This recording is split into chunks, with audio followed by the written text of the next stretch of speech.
Terima kasih Mas Andi SW. Sekarang kita masuk ke acara inti, diskusi kumpulan Jin tumbuh bersama kota. Tepuk tangan untuk Mas Andi SW. Aduh kayak pejabat aja saya pengangkat buka mulai. Terima kasih Mas Andi. Terima kasih Andi SW. Selamat sore teman-teman semua. Enggak, dia kan perform. Performa pejabat begitu itu. Posisinya saya moderator pengganti dari harusnya Yopi Setia Umbara. Cuma karena ada Yopi lagi tetangganya lagi ada yang meninggal, jadi dia harus mengurusi itu. Jadi saya ditunjuk mendadak menjadi moderator, dan ini momen pertama saya menjadi moderator Din. Seumur umur. Terima kasih Mas Koto. Iya, terima kasih Adin atas kunjungannya. Nah, semoga nanti menjelang acara berakhir nanti teman-teman masih ada yang mau datang gitu. Nah, teman-teman, mungkin saya tidak perlu memperkenalkan Adin lagi. Perkenalkan ya. Beliau ini tinggal di Semarang, aktivis Semarang dengan kolektif Histerianya. Ketika kita belum kenal kata kolektif, Adin sudah punya kolektif.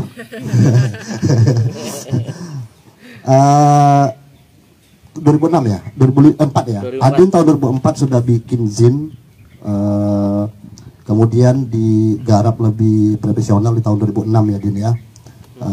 Terbitan bulanan. Bersamaan dengan itu juga Jogja, Solo, dan Semarang punya hubungan batin yang cukup intens ya waktu itu ya. Yeah. Jadi saling berhubungan, saling mengunjungi, dan saling mensupport gitu. Ketika di Jogja ada band, media orang biasa apa luar biasa gitu. Media luar biasa. Media luar biasa. Dia kan karpe antitesis sama on off. On off ya. Media biasa. Orang biasa. Orang biasa. Iya. Terus di Solo juga ada Pawon Sastra. Pawon. Nah, di Semarang juga ada Histeria. Dan tentu saja Adin gitu. Nah, ini buah dari yang Adin kerjakan, yang Histeria kerjakan dari tahun 2004 sampai edisi pertama sampai edisi 99. Karena Zin Histeria menurut Adin dia tidak pernah berakhir gitu. Jadi dia akan ada terus.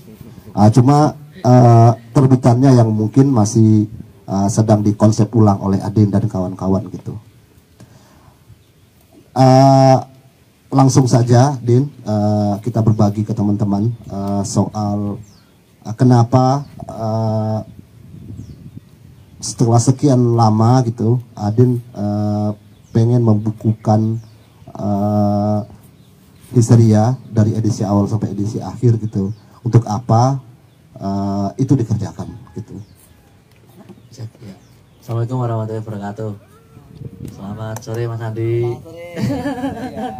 Mas Rido dan teman-teman yang tadi belum sempat kenalan ya. Tentu saya mengucapkan banyak terima kasih pada tuan rumah ya Koto dan Sukma yang teman saya dari sejak tahun 2007 saya masih ingat karena itu pertama kali saya kenalan dengan mereka. Andi. Iya, dia bukan di Temu Punya Air. Oh iya. 4 kota. Sama Andi juga sama 2007. Dia yang menjembatani saya bisa punya tempat menginap terus main di Jogja sebelum saya pindah lain hati ke Dwi Cipta. Soalnya tempatnya lo enak Dwi Cipta waktu itu.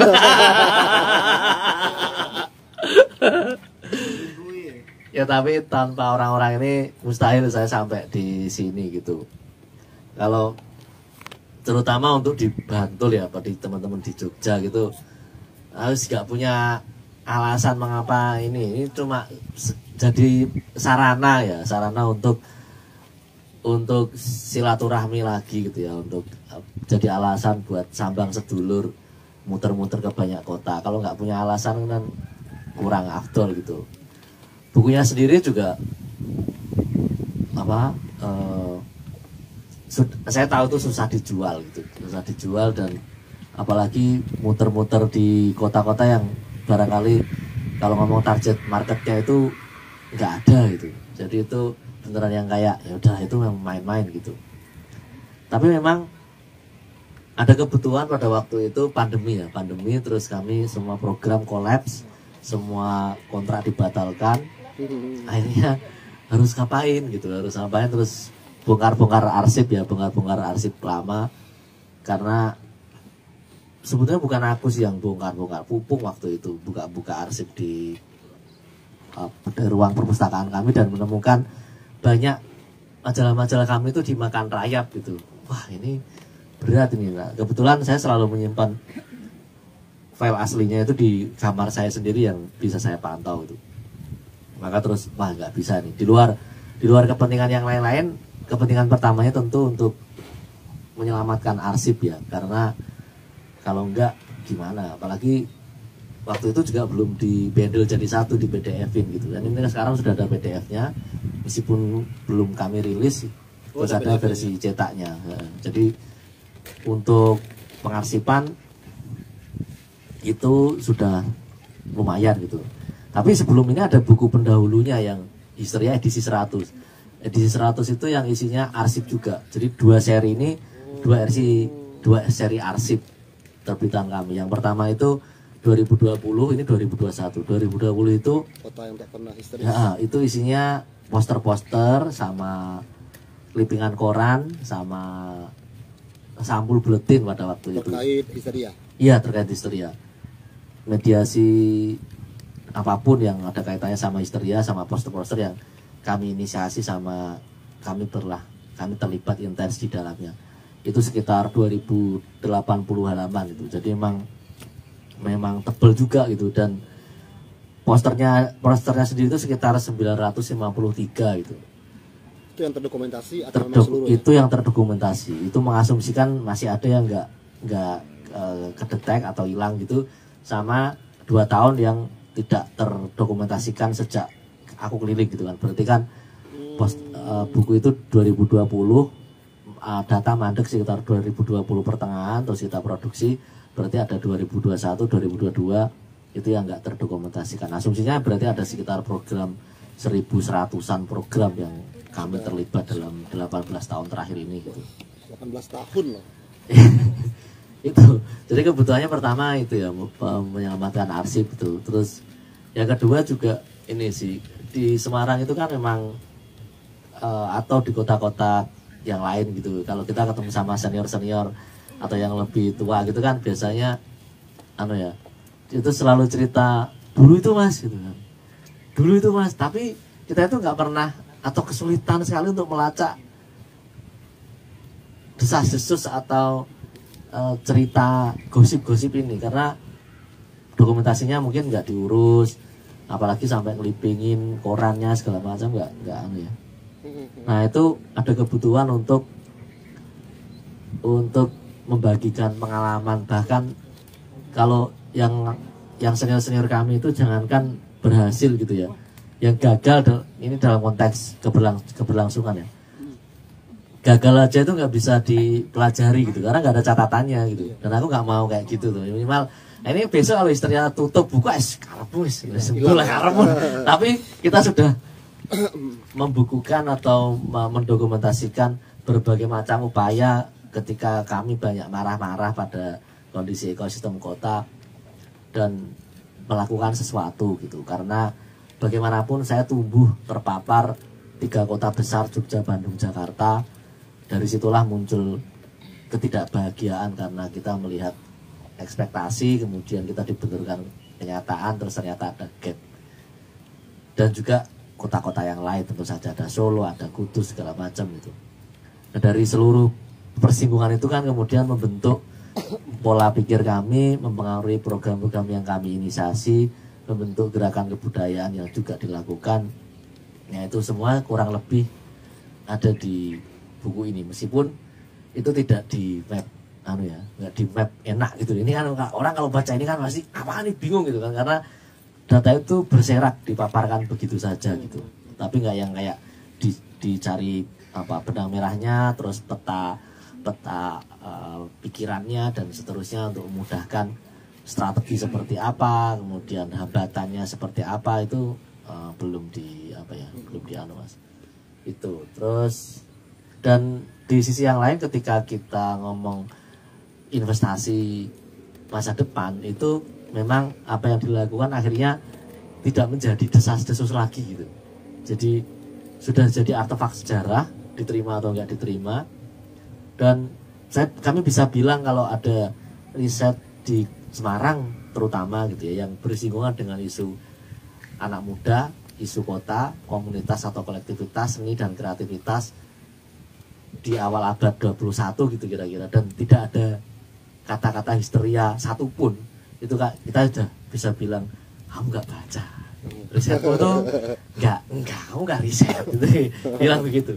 Terlepas dia akan tulis jelek atau baik itu urusan lain, tapi kalau itu tidak ada sama sekali, padahal itu sudah hadir sebagai kenyataan dan sebagai artefak sejarah, dan tidak ada sama sekali, itu kita udah bisa ngeklaim itu gitu.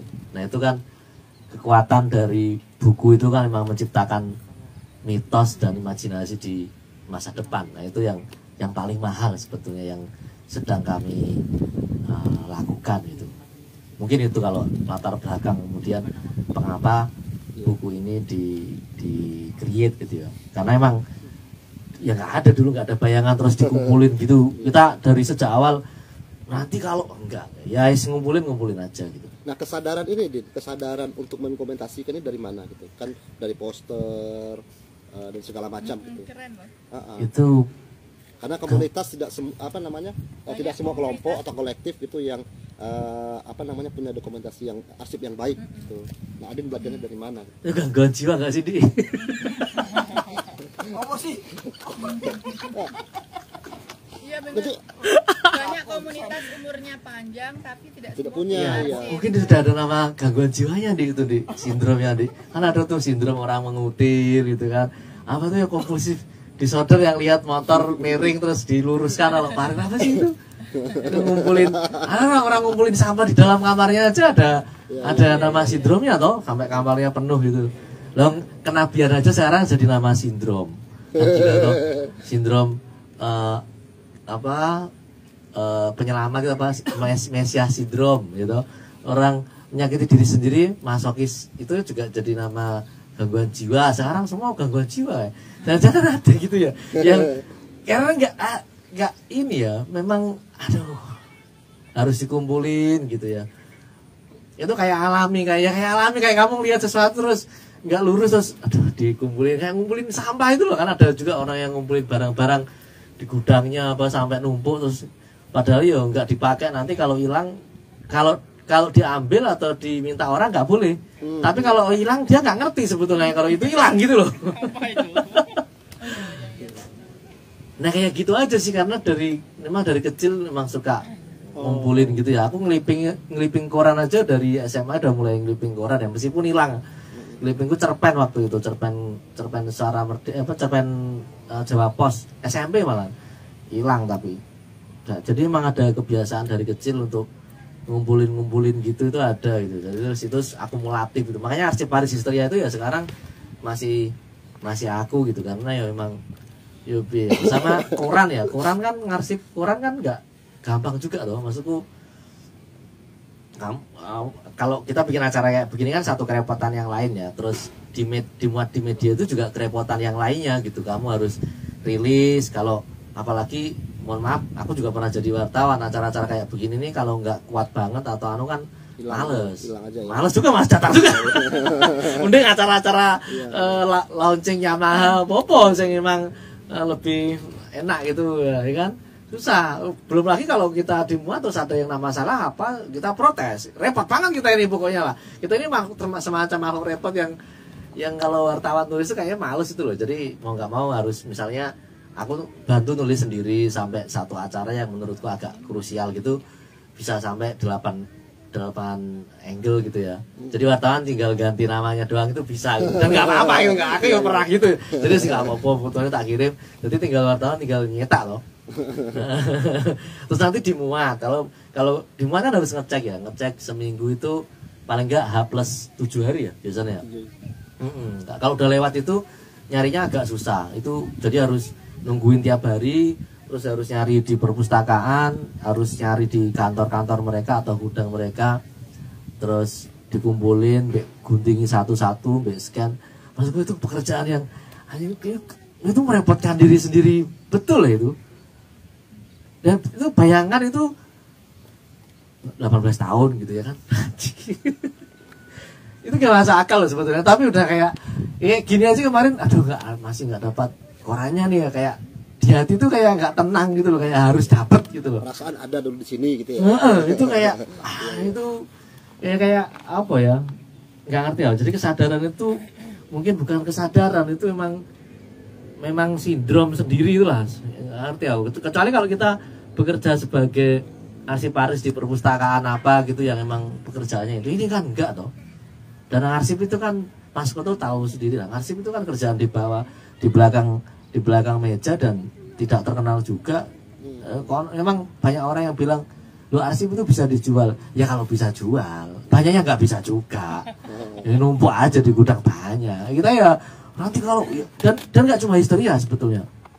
Aku tuh ngumpulin poster dari 2012, dari 2007 untuk acara gigs musik di Semarang sampai 2010-an. Nah setelah itu aku random ngumpulin semua acara tapi file 2011 sampai sekitar 2015-16. Itu berhenti karena aku sakit hati, laptopku itu hilang.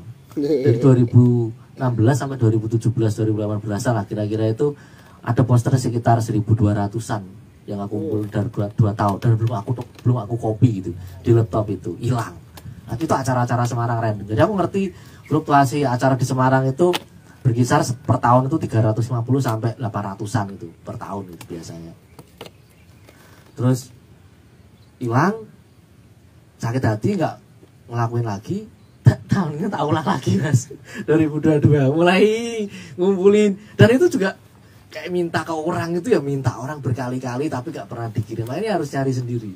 Jadi akun-akun populer itu aku tag, aku apa, kadang-kadang kalau aku upload di Facebook kan sekarang kan tak kasih tulisan, kalau ada poster silakan kami ditandai, nggak perlu apa sih namanya, media partner atau apa, itu nggak usah kontribusi, nanti pasti tak upload gitu. Tapi nggak di akun IG-nya Histeria, tapi di Facebooknya gitu. Itu ya nggak pernah ditandai orang juga sebetulnya. Jadi tapi tetap nyari gitu loh. Masuk anjing ini orang nyari penyakit yang kayak nggak ngerti ya. Udah kalau ditinggalkan nggak enak Mas. Gimana sih? Gitulah. Tapi sekarang kan setidaknya Adin juga sadar bahwa dokumentasi ini juga selain penting, dia juga punya nilai gitu, Din. Nah, maksud saya begini, mengoleksi poster dan segala macam itu juga pernah saya kerjakan gitu. Nah, tapi kan saya tidak punya kesadaran, saya lebih ke kesenangan gitu. Mungkin tadinya Adin juga mungkin sama ya. Nah, bisa jadi gitu loh, Din, hubungan Adin dengan sejumlah kelompok gitu, yang membuat pola pengarsipan ini jauh lebih teratur, lebih disiplin, dan Adin juga bisa melihat efeknya gitu, manfaatnya gitu, untuk apa ini dikumpulkan gitu. Ya, IFA misalnya. Ya ini kalau secara teori ada manfaatnya. Itu yang di-share nih. Secara teori ada manfaatnya. Kasih keadaan mahasiswa deh.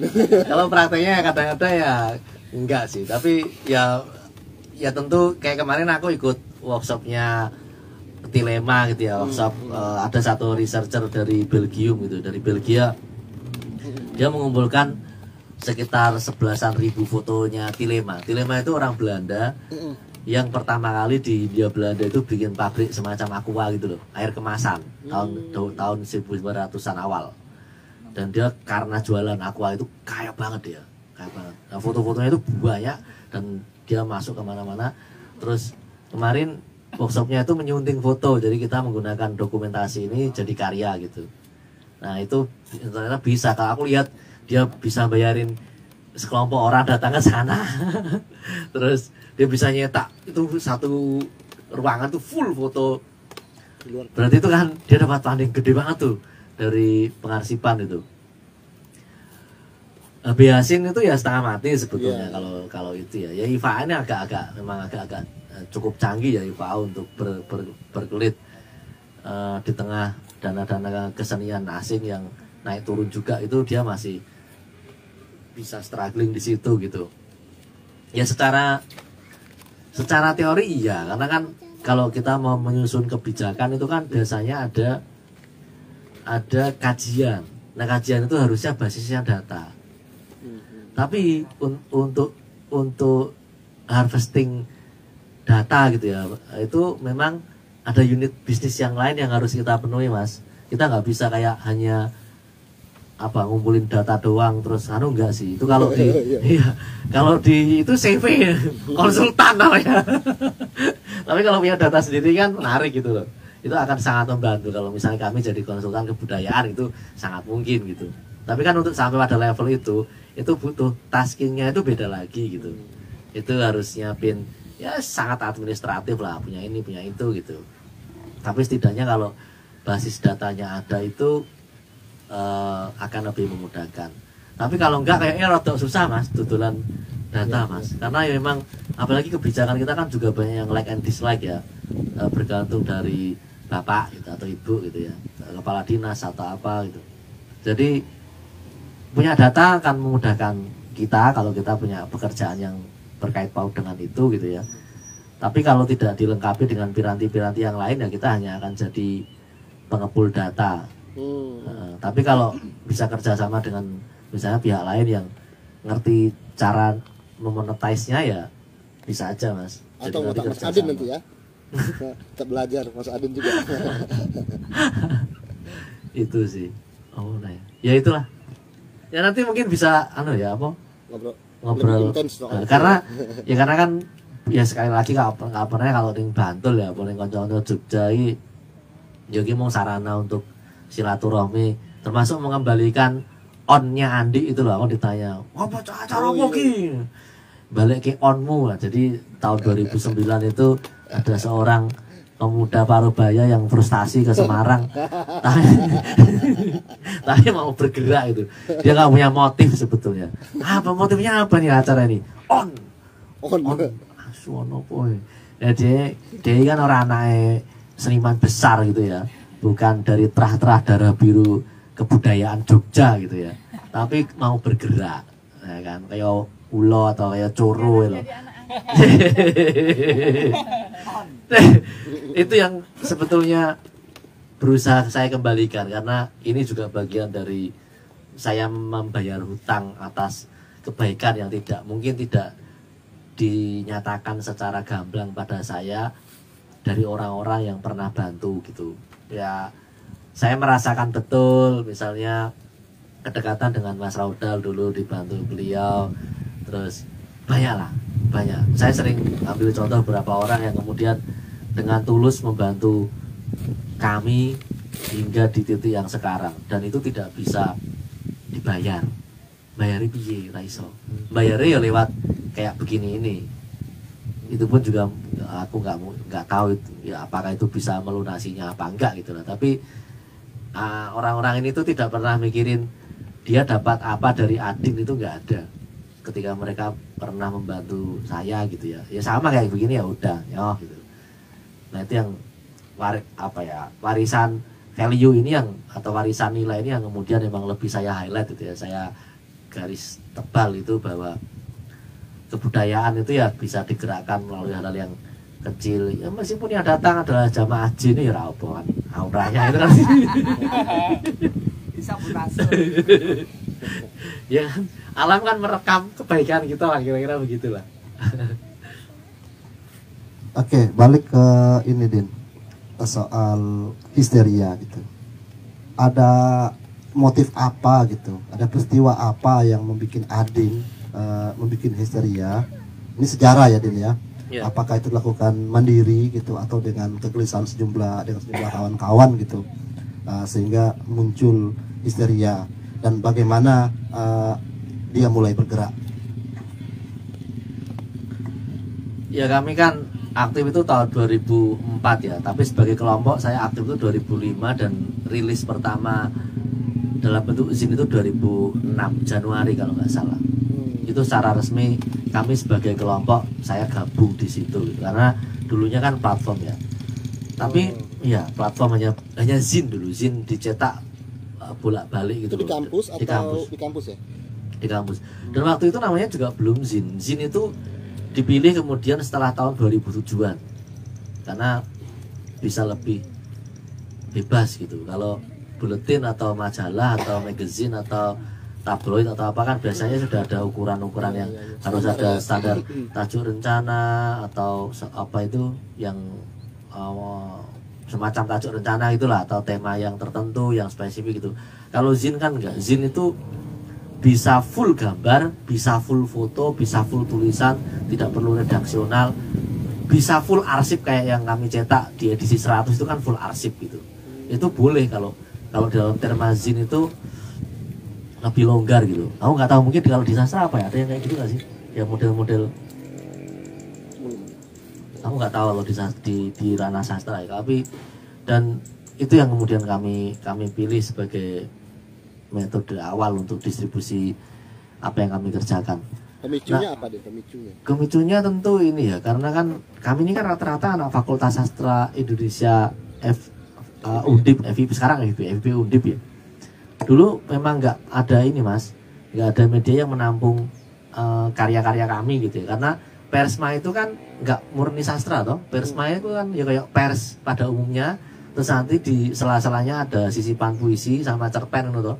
Nah, zin kalau Histeria itu full pokoknya puisi, cerpen, esai-esai kebudayaan udah itu toh. Kita nggak mikirin temanya apa, nggak mikirin isu yang harus diangkat apa, enggak. Karena waktu itu Suara Merdeka juga nggak banyak memuat karya teman-teman, begitu juga dengan koran-koran yang lain gitu ya. Terus komunitas itu yang kami sempat berinteraksi itu misalnya Lengkong Cilik itu sudah mulai drop aktivitasnya. Semarang itu Lengkong Cilik itu didominasi oleh teman-teman Undip. Kalau di UNES itu didominasi oleh Sanggar Seni Paramesti, itu masih eksis ya naik turun juga pada waktu itu sebelum mereka sepenuhnya digusur oleh UNES sendiri gitu di base campnya. Jadi memang nggak banyak aktivitas kesenian yang kami temui. Kita nyari forum itu susah mas. Nyari forum itu susah. Kami nggak ngerti harus belajar dari mana. Forum acara-acara awal pertama kami itu ya forum-forum yang baca esainya orang, terus ada satu orang yang baca lebih dulu terus disuruh cerita. Karena kan kita kan nggak ngerti kapasitas teman yang misalnya penulis yang waktu itu kan masih kayak Alfayat masih aneh ya, Alfayat kan lagi naik-naik daunnya ya. Misalnya kayak gitu loh di Semarang. Di Semarang susah kita nyari yang kayak begitu-begitu itu. Jadi ya, aduh siapa yang tulis serius, siapa yang susah, karena penyair juga apa yang misalnya menerbitkan puisi atau menerbitkan cerpen atau esai-esai itu susah juga diidentifikasi. Ya paling gampang ya baca esai di koran atau baca dari artikel siapa gitu dalam seminar atau apa, terus nanti dibahas bareng-bareng. Nah itu awal-awal 2007 aku ingat pertama kali kami menggelar acara, karena sebelumnya kami nggak pernah menggelar. Kami itu siapa itu? Kami itu aku, Yus, Yoyo sama itu Gema udah gabung pada waktu itu. Gema Yuda. Itu pertama kali. Semua satu fakultas. Satu fakultas, kecuali satu fakultas, tapi kalau Gema itu sastra Inggris waktu itu. Nah itu beneran yang kayak nggak ngerti caranya bagaimana sampai yo iso segini itu ya karena terpaksa ya, karena di Histeria kemudian karena nggak ngerti caranya cari iklan harus belajar cari iklan gimana, bikin proposal itu beneran. Karena aku kan nggak punya latar belakang organisasi ya, SMP, SD, SMA kan nggak ikut intra itu kan nggak ada. Jadi beneran karena di Histeria kemudian memaksa untuk belajar ini itu segala macam sampai akhirnya ngurusi pajak segala macam itu karena kebutuhan. Jadi kompleksitas ya berpajak loh komunitasnya. Iya. Dendolnya akeh ternyata dibayar kampret. Akumulasi hampir berapa kali? Nggak ada apa-apanya kita. Ya enggak. Ya tuh ya maksudnya kompleksitas itu bukan dipilih karena tiba-tiba kita membayangkan enggak sih ya, lebih karena pergaulan sama kebutuhan gitu. Jadi saya bisa memahami misalnya teman-teman di tempat-tempat lain misalnya kelompoknya masih kelompok hura-hura atau paguyuban atau apa nggak apa-apa juga itu, karena mungkin pilihannya masih kayak gitu. Dan legal ilegal itu juga pilihan juga gitu, nggak harus yang legal itu lebih baik daripada yang ilegal, nggak juga sih. Itu kita udah melihat contoh-contoh kelompok-kelompok ilegal juga sehat, segar, bugar dan meyakinkan juga banyak. Kelompok preman itu kan banyak. Istilahnya sekarang Kak Din. Enggak, misalnya ya kan Suara negara. UMKM. enggak, aku nggak sedang membela kelompok-kelompok yang legal juga gitu. Maksudku Iya. ada yang kayaknya harus begitu juga, karena kalau istilahnya negara kan menyebutnya legal. ya legal. Atau apa kalau di masyarakat apa istilahnya? Itu sih. Jadi emang ada kebutuhan untuk apa ya? Membuat satu circle kalau sekarang ya istilahnya, satu lingkaran pertemanan yang bisa menyokong kebutuhan kita untuk berkembang gitu. Enggak, di sini kan kalau kita mau cari event kan gampang banget ya, tinggal nari itu apa sih? Tinggal melihat kebutuhan dan kapasitas kita itu sanggup apa enggak ngikuti gitu loh, saking banyaknya. Kalau di sana itu beneran yang kayak sebulan itu acara cuma berapa kali, kadang nggak ada sama sekali, terus harus kemana belajarnya gitu. Nah itu yang menggerakkan kami. Nah, berarti dimulai dari kegelisahan terhadap ruang publikasi karya gitu ya. Kemudian histeria berkembang menjadi cukup luas, Din. Mulai seni rupa, teater, musik, Adin atau Adinnya atau histerianya ini yang memperlebar sayap. Nah, kenapa itu menjadi sangat lebar gitu? Tidak hanya sastra kemudian isunya gitu. Ya sekali lagi itu pergaulan lagi ya, karena kan saya di kampus kan ikut-ikutan ya, bukan ikut beneran. Ikut-ikutan UKM ya, teater ya, musik ya, neng persma, tapi nggak belajar yang kayak dalam banget, enggak sih, yos, karena bergaul gitu.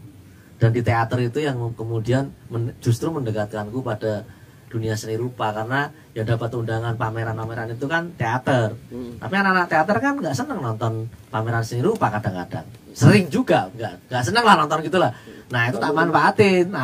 Karena aku seneng ya, biasanya aku yang berangkat gitu, berangkat untuk nonton pameran ini, pameran itu gitu.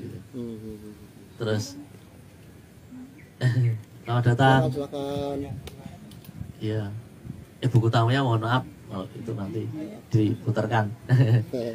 Sini mas, Mbak. Masih kosong mas, ini mas. Kosong. Ketua kelas yang ada di depan loh. Iya. Ya karena kalau misalnya sastra atau kalau di Semarang itu sepi banget ya mas. Acara sastra itu ya kalau kita nggak bikin nggak ada, misalnya kan sedih banget toh. Atau nunggu kampus bikin seminar di kampus kan paling setahun 2 kali 3 kali gitu kan. Nah sementara kehausan untuk melihat bidang-bidang lain itu besar gitu, atau sekedar hanya berkumpul acara-acara kebudayaan atau acara kesenian itu harus menengok yang lain gitu. Dan ya nggak tahu kenapa ya seneng ya musik ya apa kabeh diparani ya beneran yang datengin di ya ini alami aja gitu, alami, nggak yang kayak wah enggak sih. Dan Histeria tuh sampai tahun 2011-an itu program sastranya itu jauh lebih dominan meskipun sudah lintas disiplin gitu. Sebelum Laci Kata diinisiasi itu ya, itu sampai 2011-an itu masih dominan sastra sebetulnya, meskipun kami mulai dari 2007 itu sudah lintas disiplin karena ya pergaulan. Kalaupun kami nggak meniatkan itu ditarik-tarik mas, karena cah seni rupa atau cah teater kan juga kesepian toh, sama kesepiannya toh, terus mereka ngajak sini ngisi acara kami gitu, akhirnya mau nggak mau kan. Jadi antara kami yang sengaja masuk atau mereka yang menyeret kami untuk masuk di dalam lingkaran pergaulan mereka gitu. Misalnya ono caca seni rupa pengen gaya performance, udah ngerti nak mereka yang performance udah ngawur-ngawur, cah Solo, cah Jogja pernah cah isi ngawur-ngawur, aku radong di taman Din organisir performance siap, ayo tenan, di SP3 sama dekan gitu. Ya karena gak ngerti kan, karena anak-anak udah gak berani, gak ada yang mengambil resiko. Anak-anak istri aja nih kayaknya geleman nih bocah. Itu beneran tuh naik genteng, terus telanjang di depan dekanat, setan nih orang-orang aku. Nah, tapi yang menarik kan anak-anak yang telanjang ini sekarang rata-rata jadi PNS semua. Bangsat. Iya betul.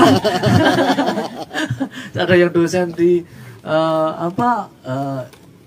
STSI itu sekarang apa sih? ISBI ya? Atau apa?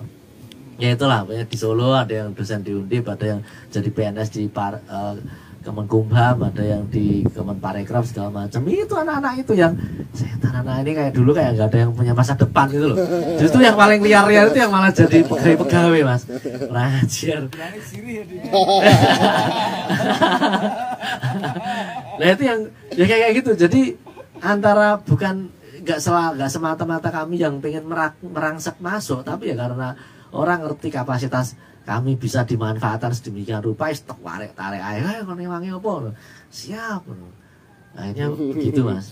Terus akhirnya membentuk coraknya yang Histeria yang hari ini. Apa aja yang dikerjakan di Histeria gitu? Selain apa namanya zin, diskusi dan segala macam itu, lintas seni ya. Kalau sekarang aku tahu nih bingung Mas. Soalnya untuk yang dunia perbukuan itu atau literasi sekarang ada platform namanya Bukit Buku, itu yang ngurusin si Isti gitu kan. Ini si Isti ini lucu juga nih, ini anak nih. Jadi kita tuh selalu nemu orang-orang yang ya dia tuh kemarin ada dana kecil ya 2 juta, wow, alah pokoknya kecil banget dari gubernur pas pandemi itu loh. Tapi kecil banget ukuran itu, dan dia tuh bisa bikin acara 40 hari berturut-turut itu loh, online, meskipun online ya, tapi ini orang gila sih, ini lucu, ini anaknya harus dirawat. Nah kita itu beruntung punya orang-orang itu. Terus ada jaringan kampung yang setiap tahun itu pasti bikin festival gitu, yang mana mereka juga dengan senang hati kami klaim, atau mereka juga senang hati masukin kami untuk terlibat di acara mereka gitu. Jadi kami punya space itu buat diskusi, pertunjukan, workshop segala macam. Ya rumah kayak begini nih di Semarang. Terus kami juga punya jaringan kampung. Nah jaringan kampung ini mau bikin acara apa es, insya Allah lumayan ya. Kecuali yang berbau-bau yang agak-agak sensitif itu biasanya kami punya strategi yang lain. Gitu. Pak Gubernur ya. Terus makanya kami itu nge-brandingnya sekarang Kolaboratorium and Creative Impact Hub itu. Kolaboratorium itu artinya kan laboratorium bersama. Laboratorium itu bisa berarti bisa dalam konteks bentuk, platform, gerakan, isu segala macam, atau multi layer dan multi stakeholder. Kalau Creative Impact Hub ya pasti selalu kita ngomonginnya dari segi-segi kreativitas gitu-gitulah. Ya itu kan buat nyenengin background juga pada waktu. Jadi kita pilih istilah-istilah itu juga nggak yang goblok gitu loh kayak. Ini apa sih kata kuncinya nih? Oh ini tempel ini kayak dari kopi jadi kopi gitu. Es teh jadi iced tea gitu aja. Kita justru saya itu belajar di sastra itu ternyata yang paling berharga adalah dalam proses translasi. Translasi apa yang kami kerjakan. Itu butuh waktu yang lama untuk membagi partisi-partisi di dalam otak saya bahwa ini bidangnya ini apa. Dulu ketika nggak bisa membagi-bagi ini, kalau aku menjelaskan orang lain itu chaos, dampaknya luar biasa. Chaos itu misalnya ketemu kurator, dia misalnya nawarin project pameran di Korea gitu ya, terus aku malah cerita soal kami lagi mengerjakan pemetaan daerah rob di Semarang, bingung kan dia kan. kayak gitu ya, karena saking banyaknya kadang-kadang pengen dikeluarin semua tuh tambah bingung. Nah, sekarang kadang-kadang kita kalau tanya balik ini siapa, nah baru nanti di kepala itu terus muncul translasinya gitu. Oh berarti tak kasih yang ini kami ngerjakan yang ini biar dia nyambung gitu, frekuensinya sama. Itu ternyata yang paling lama saya belajar ketika Histeria kemudian multi layer dan multi stakeholder. Itu proses untuk membuat partisi-partisi itu yang paling lama gitu. Jadi sekarang enak kalau ngomong sama siapa sih? Oh, sama yang anak-anak teknologi ya oke. Kita itu sebetulnya sedang mengerjakan hacking mind. Ngomongnya kan senang kan mereka kan hacking mind apa ya? Ini bagian dari cultural intervention lah, pokoknya ngono kuwi lah. Pokoknya sing mereka seneng ngono kuwi lho. Sing mereka nyambung karo kira-kira wah ketoknya canggih padahal ya prakteknya ngono-ngono ae. Tapi ternyata bahasa itu sangat berpengaruh ketika kita memasuki kelas-kelas tertentu. Nah, kalau ngomong kontribusi sastra paling besar ternyata itu Mas, ternyata di aku Mas. Bisa membahasakan oh kalau kayak gini, itu yang membuat kami menang di Jepang sama di Jakarta itu. Yang di Jakarta itu kan ada Trubus Kusala Award itu kan. Kami kan udah dapat juara 1 juga waktu itu. Trubus itu kan majalah hewan dan tumbuhan.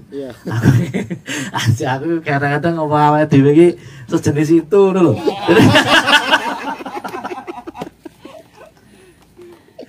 Terus dia nanya kan, loh, berarti istrinya masuk kategori apa? Oh, pendidikan. Nah, loh kok pendidikan kan nggak ada kelasnya? Oh enggak, kami itu nggak pakai kelas. Kami itu metodenya engagement. Nah, double. Partisipan observation. Nah, ngono lah. Oh iya ya Mas. Iya, kita itu belajarnya by case. Kita datang, ngono kae advokasi ya, masuk menang. Ngono kuwi. Sama kayak di Jepang, hampir sama. Karya-karya yang lain tuh semua karena temanya kan teknologi ya. Dia itu mainnya artificial intelligence, terus pakai big data, terus pakai kamera surveillance, terus karya-karya yang sifatnya apa itu namanya kinetik, dan pokoknya sing gak iso iki histeria ya. Wis festival oke piye carane, terus aku mendefinisikan ulang teknologi adalah nah ngono kae. Terus delalae juri-jurine iki rada wong kiri Mas. Wah masuk iki revolusi 4.0. Aku ngerti Jepang itu kan lagi menggalakkan namanya revolusi 5.0 yang katanya revolusi 4.0 itu harus kembali lagi ke manusia. Nah, kuwi iki manusia banget sing iki. Kalau gitu. Oh, kamu sanden. Ya, tapi ya dan ada juga kayak apa ya, pas waktu kita ditawari kerja sama dengan Background minta apa ya? Minta waktu itu minta mobil Mas, minta truk gitu. Ya ini ya Background ini yang aku bilang bahwa kekuatan translasi itu luar biasa gitu.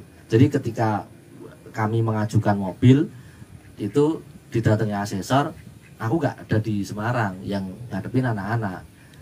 Terus dicecar pertanyaan, ditanya loh, ini di rumah ada yang punya mobil? Nggak ada. Lah parkirnya di mana? Nggak ada juga. Wah, nggak bisa kalau mobil ini. Kaget kalian. Ada loncatan dari motor ke mobil, nggak mungkin nih. Ini motor roda 3 aja gitu. Akhirnya dapat VR itu kan. Oh, VR ya? Ya VR. Kasih roda 3 aja biar nggak kaget ya. Ada setan ya aku. Padahal yo iso nak kowe iso ngeles kalau kita itu bisa beralasan. Ya pasti bisa aja. Alasannya macam-macam. Tapi ternyata karena nggak bisa alasan, nah anak-anak yuk kaget juga digituin. Iya ya kaget juga kita ya nggak pernah dapat mobil, dikasih mobil, wah aku ya rotok gelo jadi asal untuk mobil lah itu. Ya tapi kayak gitu itu kadang-kadang keberuntungan aja sih, nggak yang kita yang canggih banget enggak lah, itu yang ngepas kayak gitu. Oke Din, sekarang internalnya Histeria gitu dari 2004 sampai hari ini gitu. Apa sih dinamikanya di Histeria, kemudian pengalaman apa gitu, terus sudah berapa generasi sekarang di anak-anak di Histeria?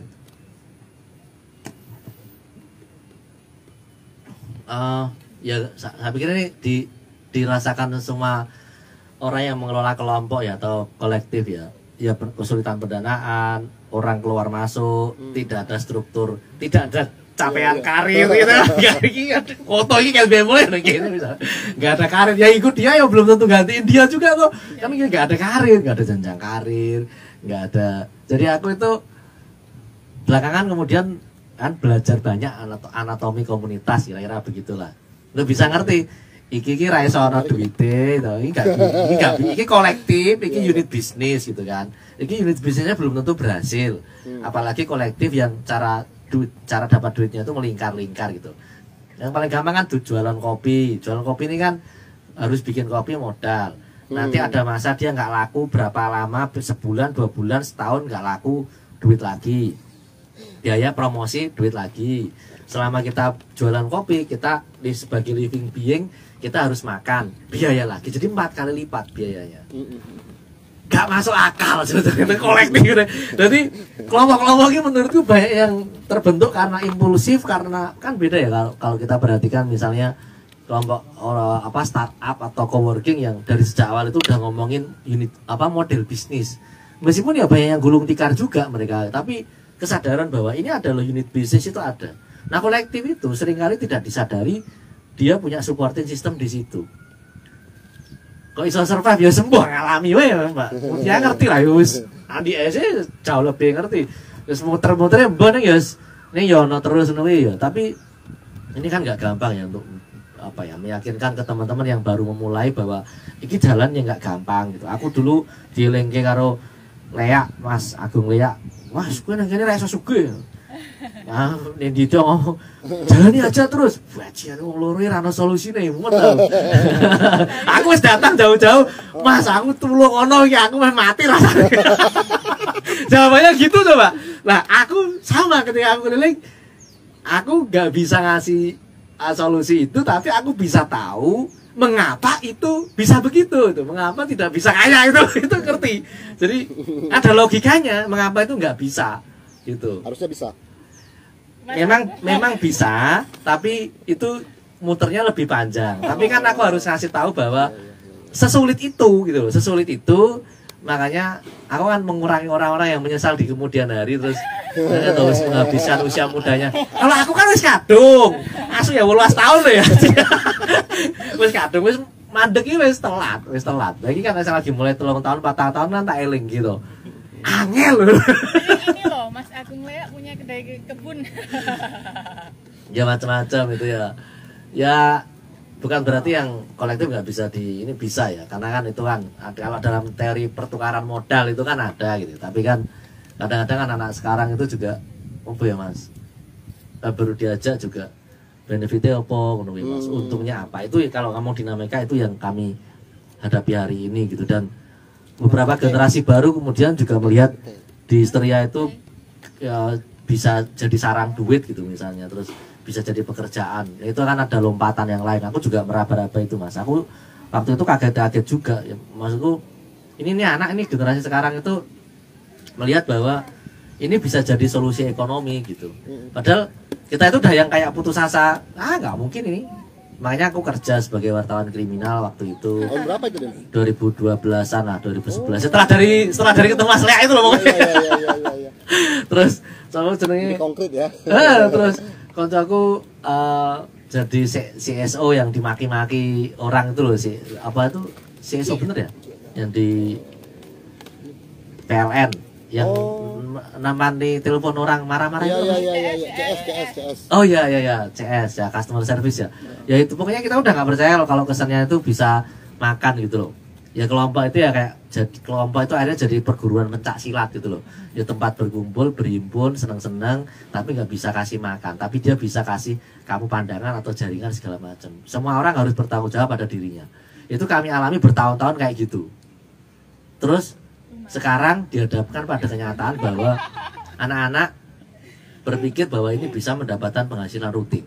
Penghasilan rutin itu nggak gampang. Kalau teorinya oke, tapi kalau dia tubuhnya nggak disiplin, susah.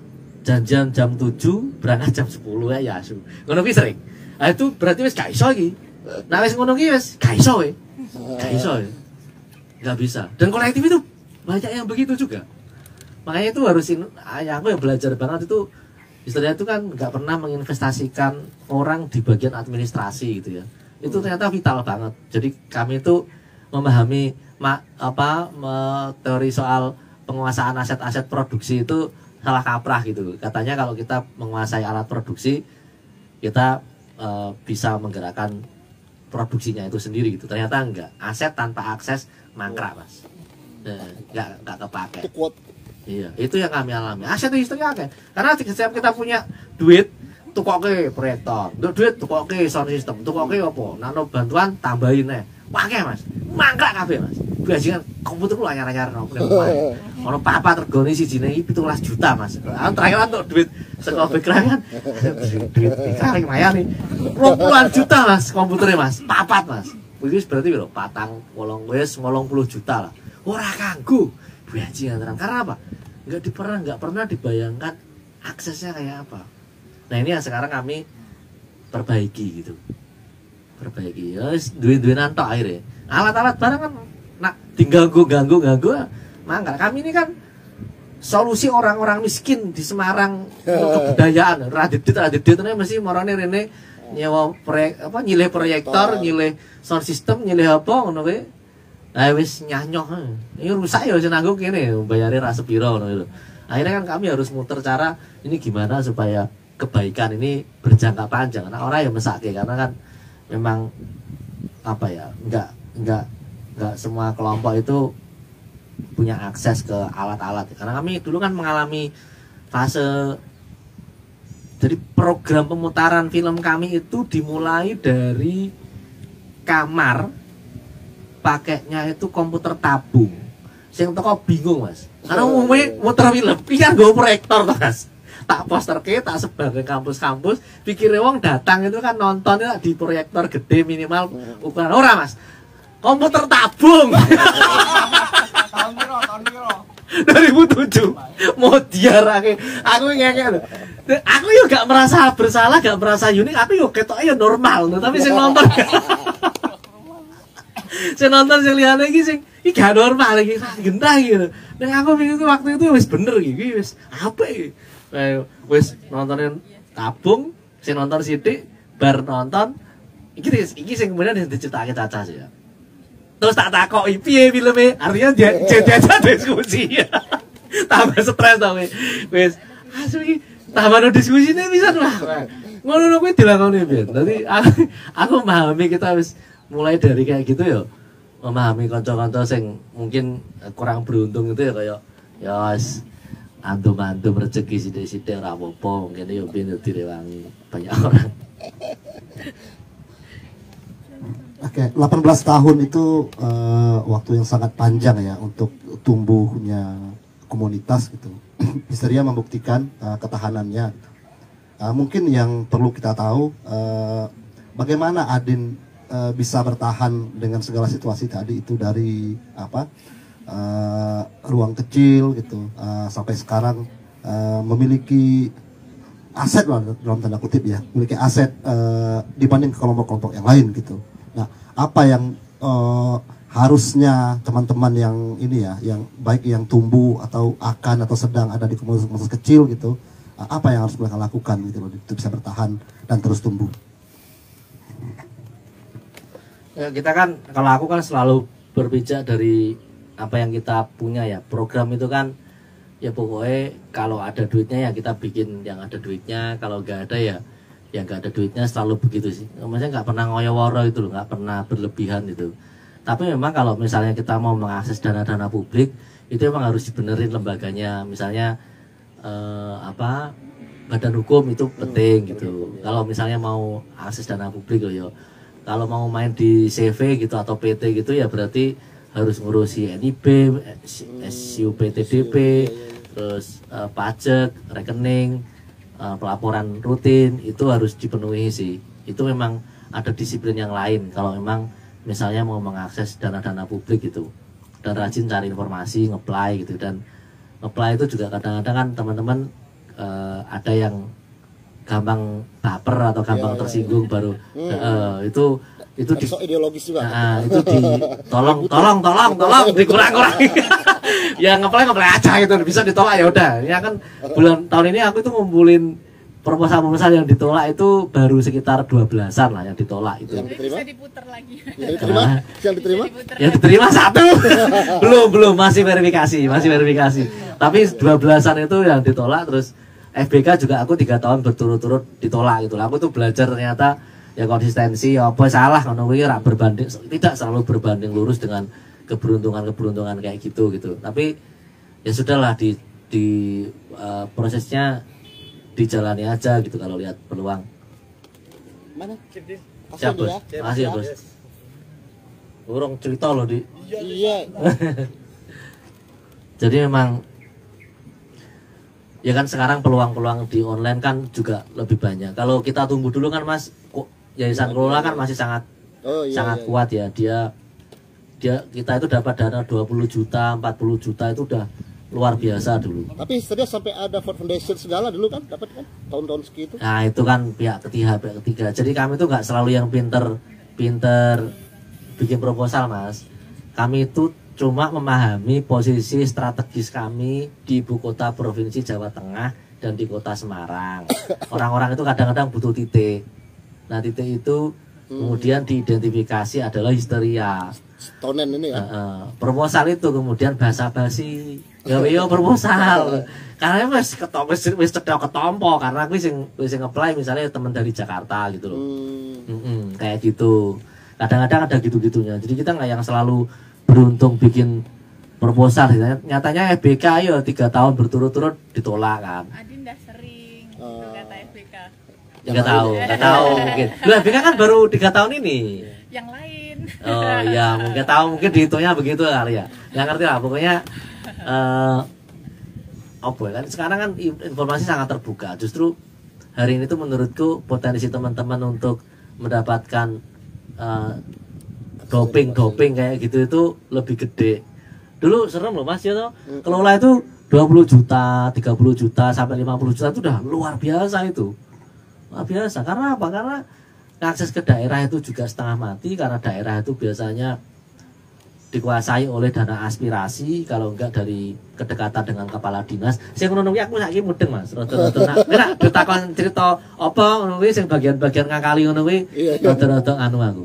Nah, itu yang kemudian aku juga ngomong ke koalisi seni sama ngomong ke Good School, ke Ruru bahwa aku punya sesuatu yang kalian nggak punya gitu. Karena kalau teman-teman ngikut pola kalian nggak mungkin gitu. Rebutan dana asing itu nggak gampang. Ya bisa sesekali gitu loh. Tapi kalau enggak gimana? Nah, iki histeria sing duwe apa iki jawabane ngono. Aku kan kudu pinter dodolan juga nek mereka ben iso dienggo mereka lho. Kowe ra duwe iki gitu. Nek aku iso ngerti ra duwe iki, Mang. Nah, kuwi strategi-strategi untuk yang kelompok-kelompok kecil itu menurutku cukup relevan gitu.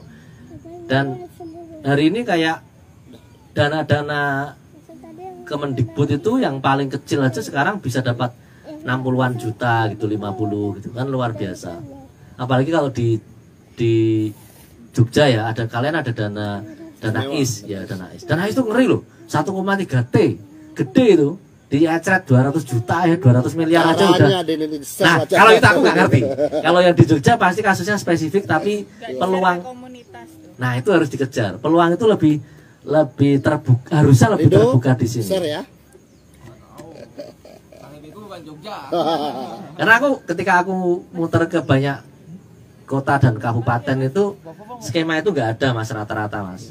Dan itu belum dipikirkan caranya seperti apa. Yang ada itu masih dana aspirasi. Itu setengah mati pasti. Kalau kita bukan aktivis politik atau dekat dengan dinas, wes saya goodbye aja lah itu. Tapi kalau kementerian setidaknya ada 3 yang aku identifikasi itu lumayan terbuka gitu ya.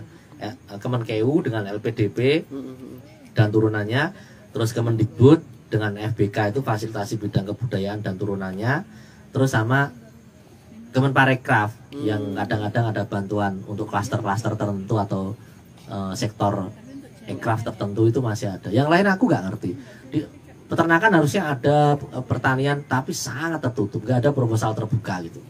Nah aku tuh sedang mendorong bisa nggak sih daerah-daerah atau bahkan sekelas provinsi ada hibah yang terbuka gitu. Karena hibah itu semua rata-rata ada dikunci di partai atau di dewan. Ya ada caranya ngakali. Aku kemarin eksperimen di Rembang berhasil. Dan nanti dewan PKS tak undang ke grup-grup udah lumping sing kesurupan loh. Islamnya kan rada beda, Islamnya rada longgar tapi tidak apa asik ya. Tapi aku udah ngomong sama anak-anak ya waktu itu untuk ini ada dana. Kalau ini bikin bubar tahun depan nggak usah dan seterusnya gitu. Tapi kalau ini menguatkan ya nggak apa-apa gitu. Kalau evaluasinya kan aku nggak tahu menguatkan apa enggak, tapi nggak berkonflik, ujungnya itu udah bagus sih. Jadi setelah selesai gitu. Itu ada caranya sendiri kalau mau main di situ. Dan aku sangat terbuka ya, karena kalian kan bukan di ring yang sama denganku, jadi bukan kompetitor gitu. Kira aneh Semarang orang masih tak buka loh. Ini live Instagram loh. Rapopo. Orang masih tak diwene corone terus nasib keberuntungannya sama kan enggak toh. Gitu. Kurikulum kan sama, tapi kan nasib orang beda gitu loh.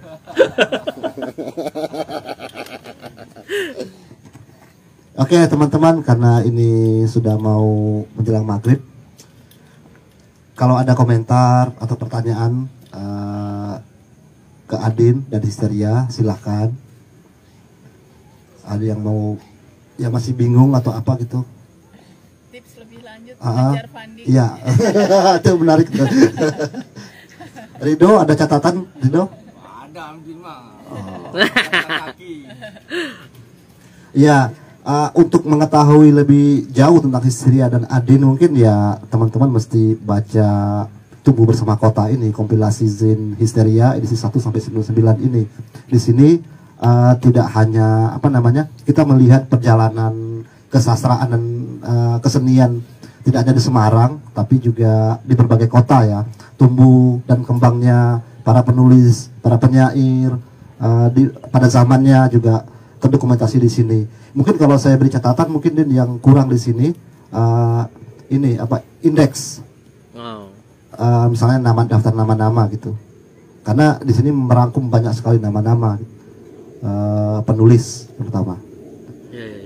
Ada teman-teman ada pertanyaan? Ada, silakan. Jadi kan kita tahu kayak berdiri dong, nama siapa? Adik. Nama Sohufur, fans Adin. Saya datang jauh-jauh dari Sumeneb. Wih, jauh. Jadi kan mungkin kita tahu bahwa Histeria itu yang kita tahu adalah Adin. Namanya ada Adin Histeria gitu. Nah ini juga konteks karena Histeria juga menamakan diri sebagai kolektif di luar kayak tagline atau apa gitu, visi kolaboratorium Impact Hub, ya, Kreatif Impact Hub. Nah, jadi sebagai kolektif itu kan berarti kayak pengorganisasian, pelembagaan dan segala macam, dan juga subjek-subjek yang di dalamnya gitu ya, Adin. Nah, ini kayak mengingatkan aku pada ini, Adin, organisasi generasi 80-an ke belakang gitu ya. Jadi nama-nama yang muncul atau salah satu komunitas itu pasti ada satu nama yang kita mengenal semua. Nah, setelah nama itu nggak ada, komunitasnya juga nggak ada gitu.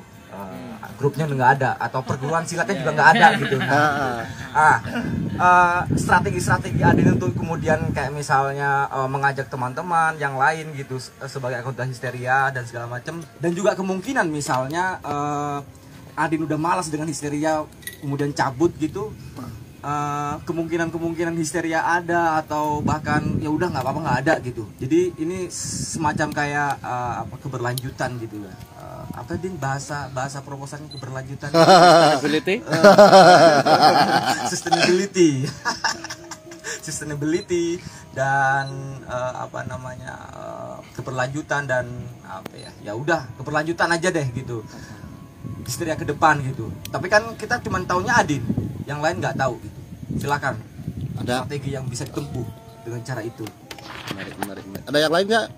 Ada mah. Ada yang lain nggak? Kalau ada yang lain biar sekalian gitu. Jawab Adin. Oke Din. Karena belum ada silakan. Mau nunggu azan dulu. Langsung aja dulu. Azan sekali ya. Azannya dekat sini baru nanti kita. Oh nanti nunggu azan di sini ya. Iya. Ini bagus. Oke. Ya, kami ada kelas pemagangan, ada PK Kota Institut itu kelas intensif, ada residensi juga, terus ada magang kampus, ada jaringan pertemanan itu, ada sih peluang-peluang itu dikasih.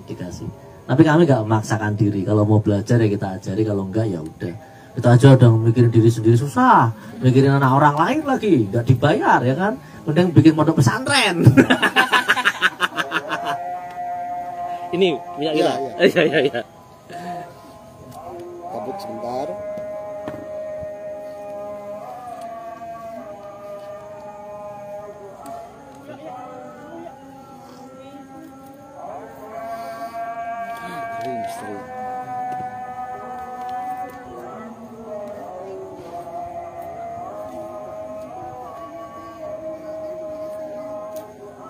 terus.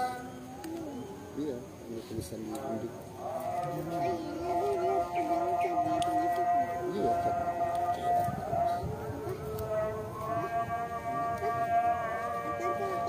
Jalan terus. Ini nggak langsung balik kan ini?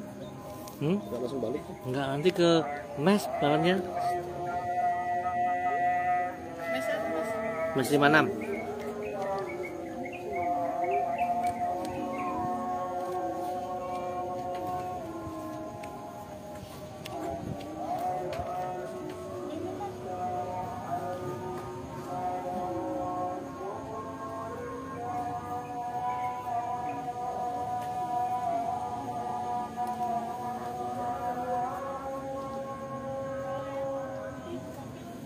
Ini tanggal 7 toh? Bener, Tanggal 7, iya. Kenapa ada acara?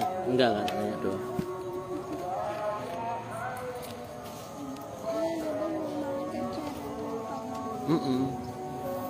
Pasti videonya Bapak bakal lama. Iya, lama banget video. Video anak dewasa atau buat anak-anak? Buat orang dewasa. Kalau ada Kakak buat anak-anak. Kalau adik kan anak-anak. Apa? Kalau adik kan anak-anak. Kan? Adik anak-anak kan?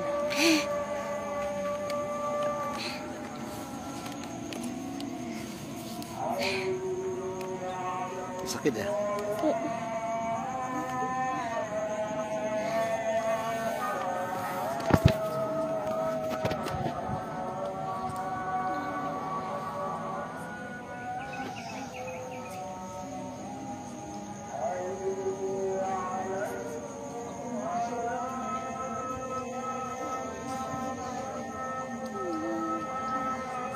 Papa, adik suka lampu yang merah sama hijau.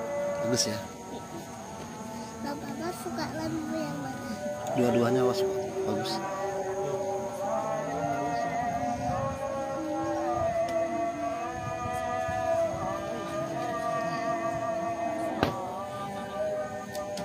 Papa, ini adik sariawan. Oh iya, nanti Coba bicara. kalau ada lembar di bibir ada sariawan. Harus minum air putih banyak ada. Tadi itu udah minum air putih energen, air putih energen. Iya. Duduknya. Apaan?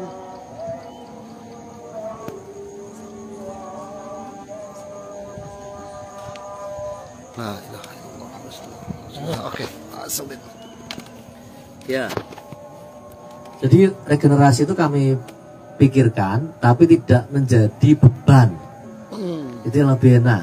Kalau enggak, aku nggak mau jadi orang-orang tua yang nyinyir. Waduh, anak sekarang. Sudah tua ya? Waduh, yang misalnya biasanya orang-orang gitu loh, kayak yang senior-senior kan susah anaknya gitu, terus ngomongin frustasi sendiri karena nggak ada yang terusin gitu loh. Nah, aku kalau nggak ada yang terusin dibawa mati ya nggak apa-apa. Itu berkubur. Histeria berkubur ya. Dan aku mikirnya bukan regenerasi, mikirnya itu sekarang expanding. Karena kalau regenerasi kan diganti, ya kan belum mau diganti enak aja. Ini kan belum menikmati buah pekerjaan ini. Ini berdarah-darahnya nih kan setan ini bertahun-tahun ini berdarah-darahnya.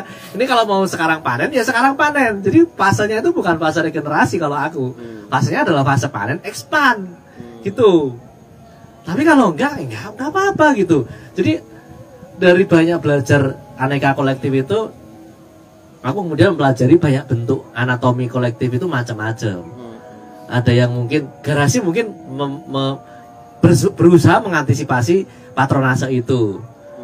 Meskipun dia masih agak-agak susah gitu ya, tapi minimal nama-nama lain muncul itu ada di garasi. Itu tidak terjadi di misalnya di bengkel teater, di teater populer, di teater mandiri, di teater kecil gitu yang mentok di Rianti Arno, di Teguh Karya gitu-gitu loh. Dalam konteks itu garasi berhasil untuk nama gitu. Tapi yang lain masih susah gitu.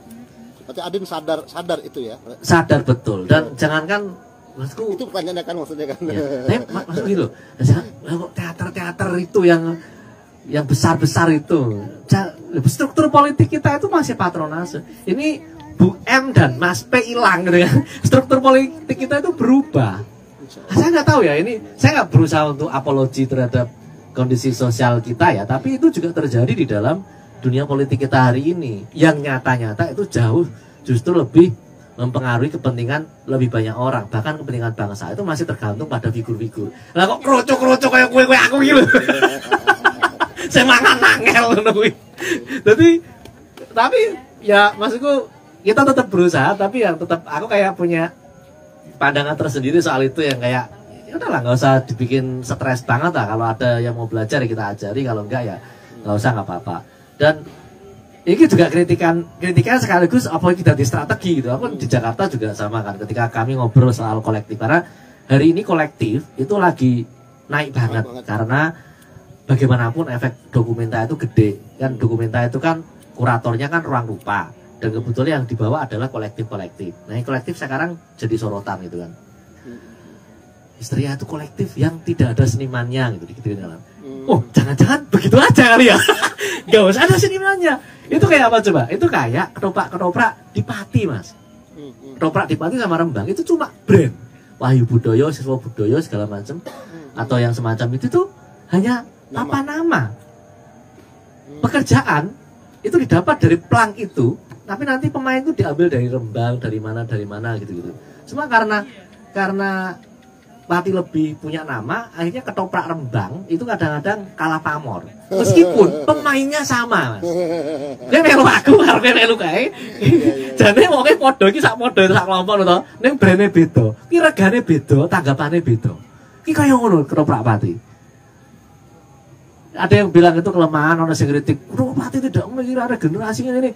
Aku ya mbuh, maksudnya kan ketoprak itu kan komunal gede, ngopeni banyak orang. Nah, kalau kamu nggak bisa merawat tiap orang, makanya gimana harian emang bisa dipertahankan, karena nggak gampang gitu loh. Jadi aku bener-bener yang kayak belajar, oh ada bentuk kayak begini, ada bentuk kayak begini. Oh kalau mau funding bisa kayak begini. Oh kalau mau memanfaatkan dana bakar duit dari masyarakat itu juga ada. Ini yang nggak dipelajari misalnya di good school gitu ya, yang aku tahu nggak banyak memanfaatkan dana bakar uang itu. Jadi kebudayaan di dunia ini itu sebetulnya semua kebudayaan itu punya kultur membakar duit itu. Caranya macam-macam. Nah kalau bapak-bapak PNS udah mudeng. Anaknya jaluk motor apa jaluk opone angel, tapi nak bapaknya nyanyi tetap enteng. Ngono gitu. Pijet tetap enteng. Gaya hidup itu kan lebih mahal toh. Itu bakar duit. Nah di tempat tertentu misalnya mengundang dangdutan, tempat tertentu pengajian, tempat tertentu apa. Jadi kultur kita itu ada kultur bakar duit. Dan beberapa festival yang kemudian diinisiasi Histeria itu dicangkok di dalam kultur bakar duit itu. Jadi murah. Tetap gaungnya besar karena kami cukup lihai untuk ngakali di publikasi, tapi gak metu duit mas. Karena wis iso memanfaatkan dana bakar duit, dan itu gak ada hubungannya dengan pemerintah dan funding pusat provinsi gak ono mas. Rembang itu aku eksperimen 3 tahun kayak gitu, pakai dana publik terus. Bukan dana publik yang dibayangkan dana masyarakat. Kita butuh 5 juta, ternyata disumbang jadi 12 juta. Yang nyumbang Pak RT, ngono kuwi sering. Ngono kuwi sering. Karena mau kampung ki yo duitnya akeh jan jare. Pokoknya nggak sesuai dengan kesenangannya itu bisa. Nah nanti terus mangane piye mas? Yo ki gak iso mangan kok kono berarti, tapi aktivitasmu bisa. Cuma mungkin karena penggelembungan modal sosial dan modal kulturalmu, nanti kamu akan dapat job-job yang lain gitu. Iki kan bayaran gini-gini loh. Nek kan misalnya aku luwih terkenal kan ya ngono diundang kondi terus kan bayarannya ngono to. Subsidinya kan ngono terus to. Jadi cara menguangkannya emang agak-agak beda gitu ya. Dan kadang-kadang juga selain kultur bakar duit, kita juga pemetaan itu penting banget biasanya. Ada kultur-kultur misalnya sentimen gitu. Aku ngerti nih kelompok. Jadi aku eksperimen. Kelompok ini sama kelompok ini, misalnya kelompok ini lebih dominan gitu ya. Tapi karena saking dominannya semua bantuan masuk di sana. Ini padahal tinggal dalam satu lingkungan. Ketika kita ajak, dia hanya bisa diaktifasi kalau kita bawa duit. Neng aku ngerti kelompok sebelah RT 3 gitu misalnya. Jengkel gitu bertahun-tahun karo dominasi kelompok 4. Kita manfaatin kejengkelan, kebencian dan rasa sakit hatinya. Itu bisa diorganisir jadi kegiatan mas. Ramet tuh duit mas. Karena apa? Jengkel misalnya. Duitnya itu membiayai kejengkelannya. Ngono kuwi iso aku sing ngono kuwi. Lumayan iso. Jadi wah seru ini aku tetap mikir, tak golek liyane. Ini kan dadi luwih murah ngono lho. Daripada aku menggarami lautan sing kelompok siji sing emang selalu diaktifasi pakai duit ngono kuwi.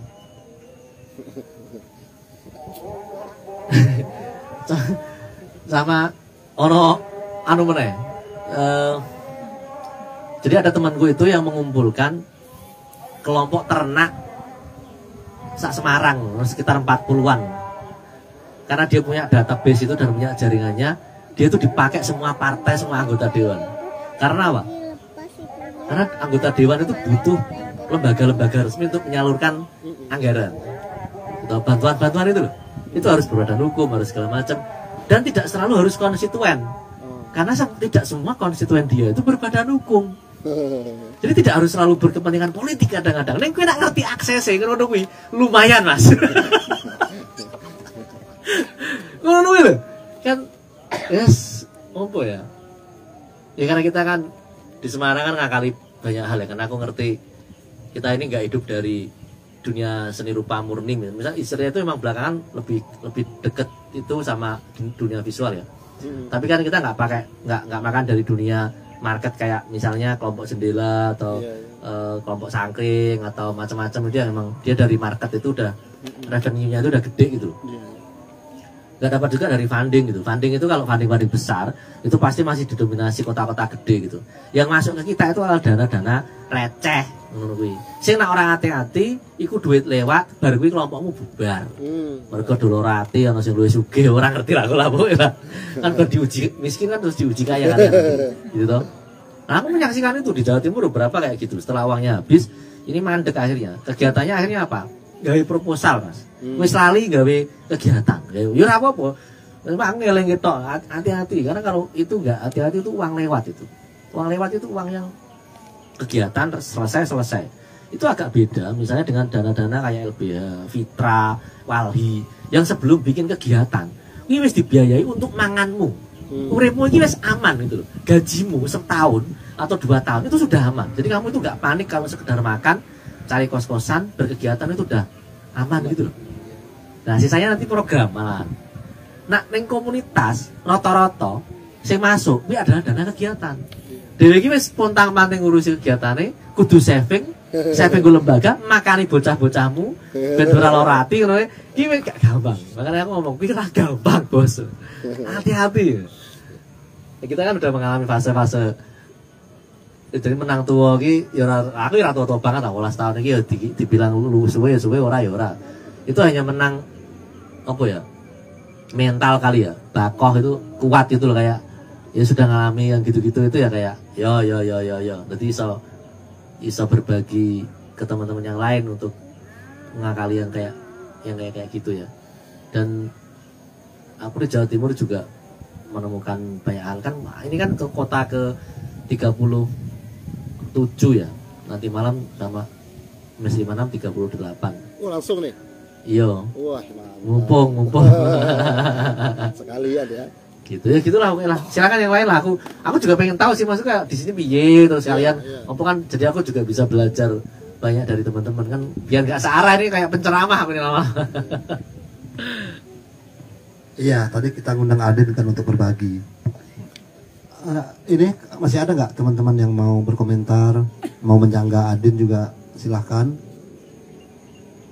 Karena kalau tidak ada kita tutup loh, Din. Yo serah apa. Masih ada nggak teman-teman yang masih ada pertanyaan-pertanyaan di dalam hati nih? Baik soal Adin, histeria, atau soal pengelolaan komunitas. Ini menarik nih soalnya. Ini kayaknya perlu sesi sendiri nih Din, untuk ngomongin itu nanti kita. Iya. Tidak ada? Oh terakhir Din, selanjutnya apa? Bayangan Adin dengan histerianya ini. Mau ngapain aja program-program jangka pendek dan jangka panjangnya? Kalau sekarang sih aku lagi berusaha untuk membangun menyeimbangkan antara unit bisnisnya sama kegiatan yang lebih ideologisnya gitu ya. Karena unit bisnis itu harus ditangani tersendiri gitu. Nah ini mungkin apa ya? Supaya kita nggak tiba-tiba ambruk gitu loh kalau nggak punya duit gitu ya. Kita histeria itu udah lewat fase matinya kapan itu lewat kecuali mungkin beberapa anggota pentingnya mati gitu ya, mati beneran itu. Kita itu udah kayak dalam fase hidup tapi mau kayak apa gitu. Kalau hidupnya menyedihkan ayo sedih toh. Gak bisa nraktir teman-teman kalau dolanin Semarang toh. Itu fasenya itu sih Mas. Jadi aku lagi menata ulang supaya unit bisnisnya itu juga bisa jalan. Pelan-pelan juga mulai dapat apa ya dapat klik-klik yang sekiranya bisa kita harapin untuk subsidi silang gitu. Itu sih yang sekarang aku belajar betul itu ya. Dan ada banyak materi yang mungkin kadang-kadang komunitas itu lupa gitu ya. Seperti teknik lobby, dramaturgi menghadapi birokrasi ya. Wiki yo. Iya ada ilmu dewe gitu. Awake dhewe kadang-kadang tuh karena terlalu rajin itu kemudian melupakan unsur-unsur itu, apalagi wis kadung jengkel karo birokrasi. Birokrasi baru datang itu kan udah ngeklaim toh biasanya itu. Orang ngomong-ngomong wis ngeklaim. Nah dulu sakit hati kalau kita sekarang diklaim yo. Ya bener kita binaan Bapak top. Tak nanti di belakang, Pak, tapi ya. Nah, gitu. Ya, meskipun sedikit tapi sedikit tidak apa-apa Pak. Ya penting dijaring dulu gitu-gitulah kadang-kadang. Nah, kita kadang-kadang udah terlanjur ya ego kita juga terlanjur besar gitu kan. Perih juga hidupnya menghidupi ini semua. Nanti kalau gampang sakit hati juga aku bisa memahami karena aku yo pernah di posisi itu gitu. Cuma ya terus kita nak iso ya ono sing wis pokoke ra iso atos-atos tenan ya wis gak apa-apa. Nek misale meh model-model apa ya menggunakan beberapa metode yang kami lakukan itu ya ndak apa-apa gitu. Itu bener aku butuh waktu banyak untuk bisa ngomong dan tabah menghadapi birokrasi dan semacam itu gitu. Dan mereka itu undang rapat itu hari ini undangan besok rapat hari ini baru undang, itu sering banget seolah-olah hidup kita itu milik mereka. Itu jengkel banget itu. Itu harus tahan yang kayak gitu-gitu. Itu kalau kita ngomong birokrasi ya. Ngomong tanding ya tekniknya mungkin lain lagi gitu misalnya. Enggak selalu berhasil ya, tapi secara umum prinsip-prinsip itu ada gitu. Nah nanti balik lagi ke keberuntungan teman-teman juga gitu. Kadang-kadang ya yang aku ceritakan tadi kan beberapa metode pendanaan kami itu bukan karena kami pinter bikin proposalnya, tapi ya karena aku memahami betul posisi kami secara geografis di Semarang kayak apa, terus orang-orang butuh titik masuk gitu. Aku kalau head to head sama Jogja gak bisa aku head to head sama dunia kesenian, entek duitnya yang gini wis dipek wong Jogja kabeh.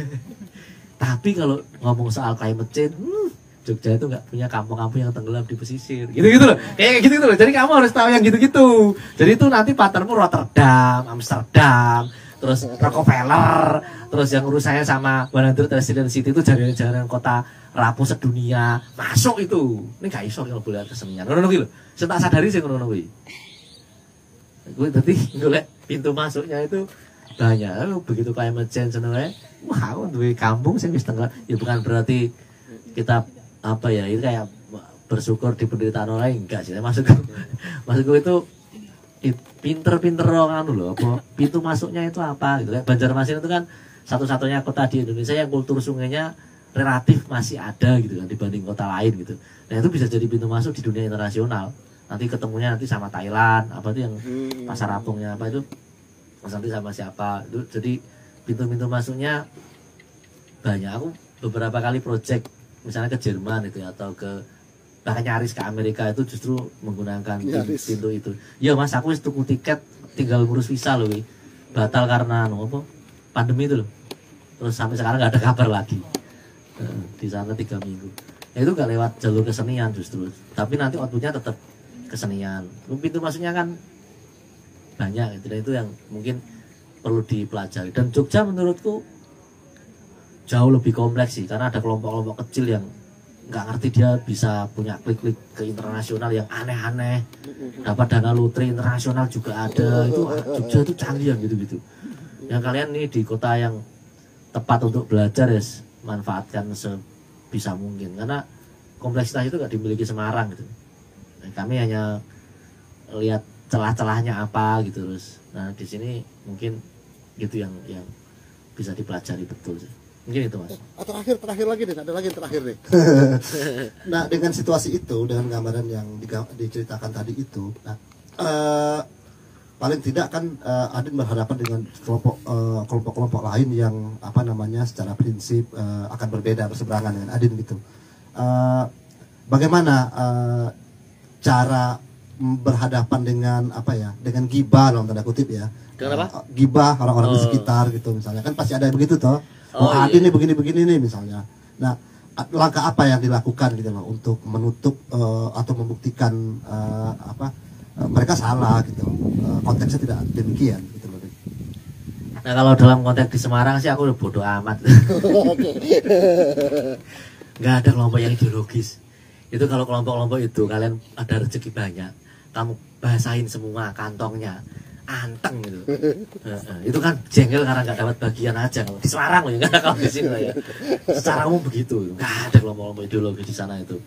Cuma untuk kelompok yang sangat prinsipil gitu ya, misalnya isu yang sangat sensitif dan prinsipil itu memang kadang-kadang kita harus berkelit. Misalnya aku nggak bisa loh sebagai lembaga tampil di muka gitu, karena aku dekat dengan kelompok-kelompok ABCD yang aku nggak bisa di posisi itu. Tapi kalau kamu butuh support alat segala macam, pakai sing ngurusi bocah-bocahku, tapi aku nggak minta apa-apa, logoku nggak usah dimasukin segala macam, tapi aku bantu semampu. Kalau syukur pas di rezeki apa iso ngewangi berapa gitu ya, kadang-kadang dilakukan gitu. Karena kan ya aku harus memahami posisiku sekarang, nggak kayak posisi zaman dulu yang underground yang hantam semuanya, kan nggak bisa. Itu aja sih. Sisanya ya bodoh amat. Orang itu nanti waktu yang akan membuktikan kita itu mau ngapain. Orang nggak suka itu ada aja yang mau digoreng. Dan capek kita Mas ngurusin orang-orang yang nggak suka. Tapi sekali lagi itu memang butuh latihan Mas. Aku ya ratego Mas. Saya suka enakan. Ra enak guys. Nah, musuhnya mau tegal-tegal kabel. Orang-orang yang raja tiga semua. Jadi emang, nah itu juga bagian dari soft skill ya, karena ya itu soft skill sih menurutku, karena nggak bisa dipelajari hanya sekedar misalnya kita mengasah teknik ya, itu ilmu sosial loh, itu jam terbang sosial kayak apa gitu, termasuk memaafkan musuh-musuh kita itu, atau bukan memaafkan ya, berdamai karena kepentingannya sama itu kan ya harus segitu harusnya. Mereka harus gak urusan, kita udah gak bilang gak seneng raimu, gak iso. Aku gak seneng raimu nih, iso buat gawe bareng kalau gue saya. Angger tum-tumane masuk ya, ayo ngono gitu. Kan kudu ngono bareng to. Dadi ora sing ya cukup mesti cukup fleksibel ya. Gitu sih Mas. Ini beneran yang lain gak ada yang mau nimpal ya? Ada lagi nggak? Ya, silakan. Nama? Dari mana?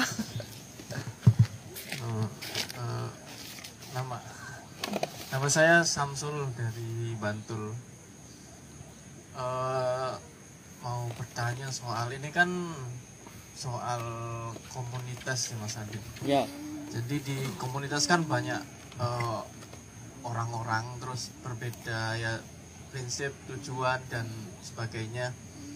Nah, pasti kan ada naik turun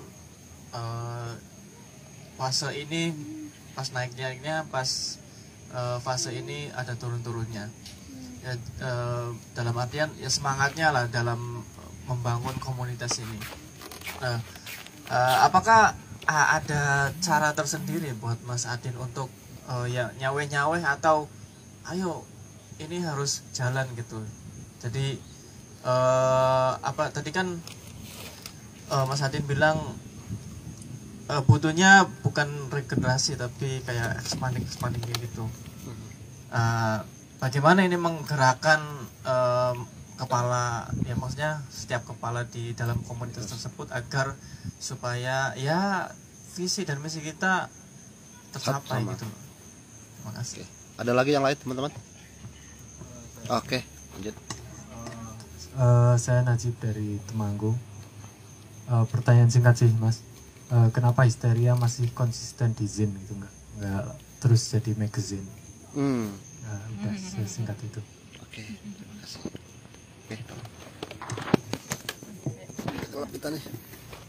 Wah, ada gelap-gelap. Oke, terima kasih. Ya memang nggak gampang ya menyamakan ini ya. Ya ada banyak cara ya. Kelompok yang misalnya berangkat dari usia yang sama, kelompok yang sama, atau istilahnya apa sih istilahnya? Ya kelompok sepermainan gitu deh, yang usianya sama, lingkungannya sama. Tentu treatmentnya beda dengan kelompok-kelompok kayak kami ya. Karena bagaimanapun mau nggak mau aku sekarang jadi salah satu poros kan di sana yang menjaga itu gitu. Karena emang paling lama gitu ya. Tapi mungkin kalau teman-teman yang kelompoknya berangkat dari kesadaran dari kelompok sosial atau seperantaran, itu mungkin treatmentnya beda. Itu kan memang butuh kedewasaan. Ya paling gampang itu sebetulnya bisa dikunci di ADART, karena di ADART itu kan menaungi seluruh cara bermain dari itu. Tapi kan aturan itu kan hanya menjamin secara objektif gitu ya. Nah tapi dalam kelompok kadang-kadang konfliknya kan bukan apa ya, konfliknya udah sangat personal banget, udah orang nggak peduli objektivitas lagi gitu, udah nggak suka ya nggak suka aja. Itu yang kadang-kadang saya lihat terjadi di kelompok-kelompok itu gitu. Misalnya sudah dibagi pekerjaan tapi nggak berangkat atau nggak melakukan, dievaluasi malah sakit hati gitu ya toh. Ngono kuwi. Loh, karena kedewasaan orang beda-beda, meskipun lu kamu harus dewasa loh, ora iso. Jengkel tetap jengkel. Ora iso itu. Ngono kuwi ono. Bisa terjadi seperti itu. Jadi memang ya akhirnya untuk mengurangi energi negatif itu ya memang sering harus diobrolkan sambil menemukan sampai ketemu orang yang klop gitu. Yang kalau nggak ketemu susah emang. Kalau nggak ketemu ya cari yang sampai ketemu gitu. Yang paling susah kan emang itu kan. Aku tuh percaya Eko Tunas itu pernah bilang bahwa kalau kita itu berputar terus, itu lama-lama kita itu akan jadi poros. Kita akan jadi poros yang dikelilingi oleh planet-planet lain. Ini adalah teman-teman kita gitu. Cuma persoalannya muternya sampai kapan, berapa lama itu persoalan itu. Tapi aku percaya itu, dan itu juga terjadi di kami. Sekarang kami menjadi satu poros sendiri dan ada kelompok-kelompok lain atau person-person lain yang juga masuk di dalam orbit kami gitu kan, yang selalu menguatkan atau memberi pekerjaan atau memberikan pengetahuan lain atau membukakan akses segala macam. Itu sedikit banyak akhirnya ada. Itu setelah bertahun-tahun gitu ya. Nah tapi kalau mau dicoba itu memang harus dimulai dari keterbukaan itu. Tapi itu nggak gampang. Sekali lagi itu nggak gampang gitu. Manajemen itu akhirnya kan persoalan-persoalan kemanusiaan, ya manusiawi aja kan. Siapa apa enggak, dewasa apa enggak gitu. Dan kadang-kadang kita nggak bisa banyak memilih, nggak kayak kita menyeleksi karyawan perusahaan itu loh. Kolektif kan nggak kayak gitu ya mas. Kalau yang bekerja dengan kita itu kadang-kadang teman sendiri, yang berteman itu baik tapi bekerja nggak bisa. Arep jengkel yo piye kancamu. Ngono kuwi. Engko terus ngono kuwi lah. Kuwi manajemen lah ning internet wis ngono kuwi lah, ning YouTube atau ning Google ngono kuwi. Sing paling penting justru yo awake dhewe iki sing sanggup apa enggak. Temenmu misalnya dia ingkar janji, dia ngambil barang nggak balik terus apa, tapi kadang-kadang kamu masih butuh dia, terus bagaimana kamu bisa menerima lagi teman-temanmu dan seterusnya. Ngono kuwi wae jane. Ya kamanungsan karena bukan perusahaan itu loh. Tapi kalau perusahaan treatmentnya beda lagi ya, ada KPI, ada apa segala macam. Ya mungkin kolektif yang sudah semi perusahaan atau sudah seketat itu juga bisa. Cuma ya itu tadi, kita kan lompatan dari hobi ke profesi itu nggak semua orang siap gitu. Nggak semua orang siap dengan resiko dan tanggung jawabnya gitu. Dan seperti bisnis yang lain itu ada potensi rugi. Nah itu juga terjadi di dalam kolektif sebetulnya. Kalau kita ngomong ini sebagai unit bisnis ya, ada risiko rugi juga gitu. Nah itu siap apa enggak teman-teman? Misalnya nggak rugi finansial ya, tapi rugi waktu misalnya, tenaga, pikiran segala macam. Itu kan bisa diomongkan sebetulnya. Tentu kami tidak melewati semua proses ini dengan ideal ya, enggak ya. Karena memang per kasus itu kemudian menjadi beda-beda gitu. Ya aku nak ngomong karo kanca-kanca liyane ya biasanya ya sing dawa ususe, yang sabar gitu. Karena ada beberapa teman yang kemudian merasa dia lebih berat daripada yang lain gitu kan. Pekerjaannya, kalau dia melihat itu sebagai pekerjaan, beban, tanggung jawab, pasti hal kecil jadi berat. Tapi kalau itu dia dilihat sebagai opportunity, kesempatan atau tantangan, itu mungkin dia akan lebih termotivasi. Semakin kita kasih tasking, semakin dia pengen belajar karena dia pengen melampaui yang lain. Tapi kalau semangatnya hanya ikut-ikutan itu ya itu paling berat sih, Mas. Kalau kayak gitu tuh udah diposisikan sebagai karyawan aja yang gitu itu. Yang ya karena dia kan mungkin hanya akan bekerja ketika ada duitnya. Dan aku juga memperlakukan beberapa teman kami kayak gitu. Ini kayaknya nggak bisa, ini kayaknya nggak bisa nih kerja kolektif. Ini diajak berpikir kompleks nggak bisa. Garap video jadi, ya apa-apa. Garap visual apa jadi, ya apik. Ini nggak iso dijak mikir jangka panjang, nggak iso. Itu memang treatmentnya, kemudian perlakuan kita itu beda-beda ke masing-masing person, itu kadang-kadang beda. Kalau aku loh ya. Terus ya kalau setelah edisi 100 itu sempat jadi istilah magazine sih, di branding ulang. Tapi terbit sekali terus orang-orangnya pada kapok semua. Itu nggak gampang loh, maksudku proyek rugi loh. Iki secara finansial proyek rugi, ini nggak pernah laku loh. Dari sejak awal itu tak dol 500 sampai 1.000 rupiah gitu. Satu-satunya tahun emas kami itu 2007 menurutku, karena aku bisa nyetak, ada sponsor, plus bisa menjual. Itu selalu balik modal. Ya kalau dihitung-hitungan profesional ya jelas nggak masuk. Tapi kalau dihitung-hitungan sekedar ongkos cetak dan ongkos kirim itu semua tercover. 2007 itu menurutku tahun terbaik kami mengelola ZIN. Dan sponsor-sponsornya itu ya sponsor-sponsor fotokopi, laundry, bukan sponsor besar, rumah makan dekat kampus gitu-gitu. Tapi itu menurutku tahun terbaik kami mengelola ZIN. Sisanya ya kadang-kadang karena untuk funding, terus untuk tak subsidi silang, terus pokoknya wis anggap wis sementing ono karena kebutuhannya kan untuk mendistribusi dan memproduksi informasi yang kita hasilkan. Tapi akan terus diproduksi edisi selanjutnya. Aku sih nggak punya beban, nggak kayak dulu kan, kayak misalnya kayak 100 itu sampai edisi 100 sih kayak ini kayak nih harus nih. Ini kan sekarang jadi ZIN paling tebal mungkin se-Asia Tenggara ya. Aku nggak berani se-Asia karena biasanya di Jepang itu ada orang-orang sakit itu bikin yang kita nggak ngerti itu. Ya? Ada lebih sakit lagi tuh.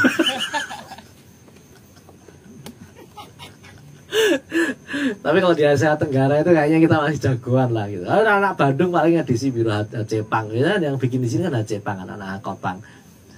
Ambisinya mau sederhana. Bandung kan biasanya kelompoknya PAM segala macam. Di Indonesia itu yang bikin ZIN pertama kali Bandung. Nah, nanti Jogja kelompoknya menus ngomong apa meneh. Tapi kowe anggar ngomong jumlah terbitan terbanyak terus paling tebal kowe kudu ning pesisir utara, tengah, Semarang jenenge Histeria. Wis ngono tok. Wis ngono tok. Wis riane wis dobel wis. Riane wis karep wis. Aku mau ngono-ngono tok asline. Iki mong teror-teror ngono kuwi lho.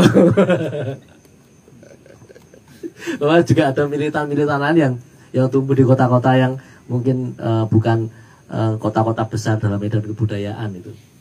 Apa itu kan obsesi yang lain gitu ya.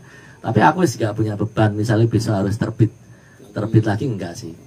Tapi kalau produksi katalog post event, produksi buku atau produksi terbitan-terbitan yang mengkampanyekan ide-ide kami itu akan tetap dilakukan sih, tapi bentuknya tidak harus ZIN. Jadi lebih kayak ya sudahlah santai, kalau memang ada energi, ada apa ya kita bikin, kalau enggak ya nyetak tapi bentuknya yang lain itu bisa sih. Atau karena ini Den, dulu kan salah satu fungsinya kan untuk dokumentasi gitu, event-event kecil yang dibikin gitu. Yeah. Sekarang kan sudah lampu sorot tambah banyak sekarang. Iya, tapi tetap menurutku kalau memang punya tenaga itu kita tetap penting sih punya itu Mas, karena itu kan menunjukkan perspektif kita toh, nggak di frame orang lain toh. Dulu semangat ZIN kan gitu, Cepang itu anak-anak pang kan bikin di sini kan karena mereka muak didefinisikan oleh media massa arus utama toh, jadi mereka harus bikin kanalnya sendiri gitu. Ya kalau punya tenaga ya kita masih pengen melihara yang begitu-begitu, bahwa kita punya corong sendiri gitu loh, nggak harus kita bukan mengecilkan media lain enggak ya, tapi ya media lain ada porsinya, tapi kita sebagai kelompok itu juga bisa berwibawa karena kemandirian kita, punya sumber dana sendiri, punya komunitas, punya space, punya media publikasi, media sosial segala macam. Itu tentu lebih gagah ya kalau menurutku ya. Tapi kalau enggak ya enggak sih, aku udah pokoknya edisi 100 kemarin itu sama edisi Bendel itu terus kayak wes Santai. Pas 100. Ini juga sama, ini obsesi aku muter ini kan maksimal 100 titik, minimal 50 kota. Oh, aduh.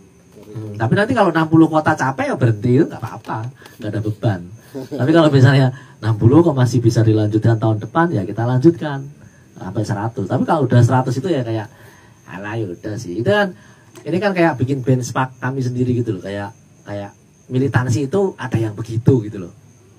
Ada yang begitu gitu, radikalisme itu ada yang begitu juga gitu. Dan ini nggak ada, iya ini dan nggak harus kayak kami juga, itu hanya benchmark. Sekali lagi benchmark. Kalau misalnya teman-teman sedang mulai sesuatu itu kayak ngelihat, oh ada loh yang gitu.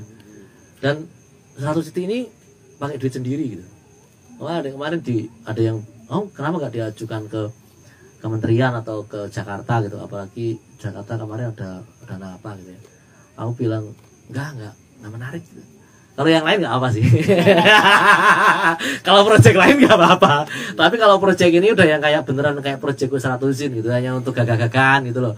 Jadi makanya aku kalau ngomong nggak cuma di nasional atau bahkan di internasional itu ya, meskipun bahasa Inggrisku berlepotan itu ya nggak ada minder-mindernya gitu. Nah modal itu penting ya. Modal untuk kita juga merasa setara, gagah, kayak penting. Mau daerah-daerah kadang-kadang presentasi yang Bandung maupun di Jakarta wis udah pipis udah drop duluan itu dengan aneka mitos tentang kota itu. Kita enggak. Aku bisa ngomong pakai salah. Aku bisa aku. Orang ngono iso. Wih menang kuwi tok. Menang. Jadi apa ya? Ya kadang-kadang itu menguntungkan karena kita jadi penting loh. Karena penting kemudian porsinya jadi naik gitu ya, gitu-gitulah. Tapi ya sambil jalan aja. Oke. Terima kasih banyak Adin. Ada banyak sekali yang bisa kita dapatkan. Saya tidak perlu menyimpulkan obrolan ini. Ada banyak quote juga yang bisa dikutip dari obrolan ini. Ada banyak tips juga ya. Nanti tinggal diputar ulang tayangan di IG JBS ya. Terima kasih banyak juga teman-teman yang sudah hadir pada sore hari ini. Semoga kita bisa ketemu lagi di diskusi yang lain gitu. Saya tutup dengan permohonan maaf kalau ada yang kurang berkenan. Assalamualaikum warahmatullahi wabarakatuh. Waalaikumsalam warahmatullahi wabarakatuh. Terima kasih. Tapi petang ada foto bareng Mas. Malam ini bisa. Ada lampunya di. Coba lampunya. Boleh foto bareng kah?